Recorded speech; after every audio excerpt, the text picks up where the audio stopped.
All right, folks, Monday morning. Hope you enjoyed the weekend. We're back at it. Last full trading week before the Christmas holiday, which kicks off next week. So before we get into that holiday mindset, we got a lot going on this week. Most notably, we got a big inflation data number, PPI, the Producer Price Index, due out tomorrow. We also have the Fed meeting this week, which is the big news of the week. Federal Reserve meeting.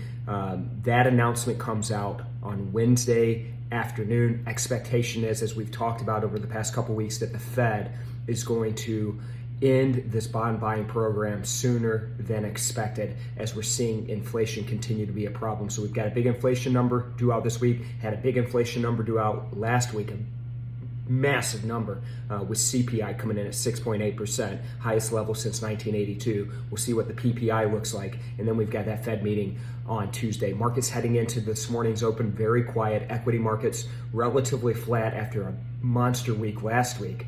We've got oil trading right around $71 a barrel, so off by about 1%, and we're seeing a continuation in that strength in the dollar. So big week ahead. Let's get ready. Let's trade some price action. I'll see you folks again tomorrow morning.